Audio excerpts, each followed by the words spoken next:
l'Europe a véritablement besoin d'une cure d'humanité.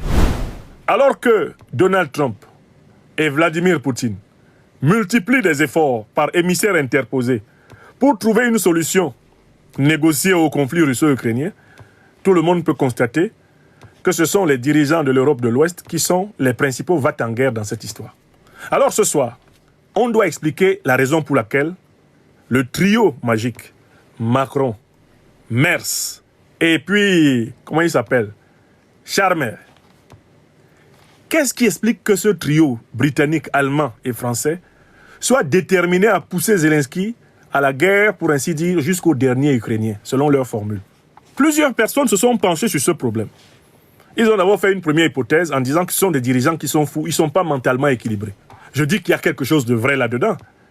Parce que pour vouloir la guerre, en sachant très bien que ce sera l'apocalypse nucléaire, il faut être déséquilibré. Donc on peut retenir l'hypothèse du déséquilibre. Ils ne sont pas tout à fait équilibrés. Ça, c'est vrai.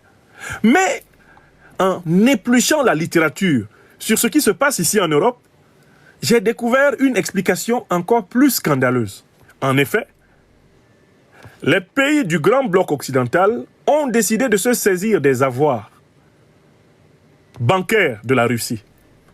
Et il était même question à un moment donné qu'ils les utilisent pour la reconstruction de l'Ukraine, ou même qu'ils les utilisent pour financer des armes permettant à l'Ukraine de continuer la résistance.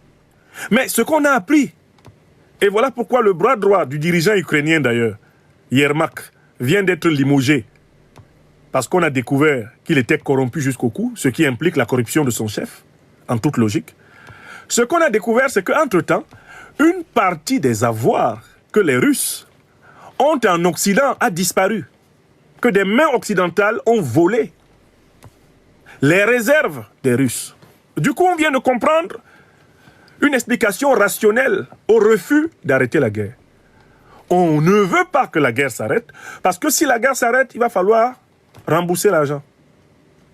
Si la guerre s'arrête, l'argent des Russes qui a été gelé, il faut le rendre.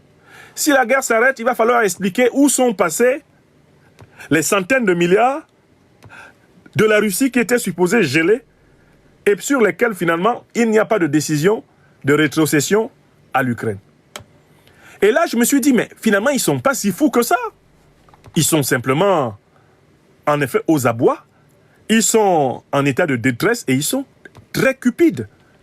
C'est-à-dire que, pensant que la guerre irait jusqu'au sang du dernier Ukrainien, ils avaient commencé à voler l'argent des Russes.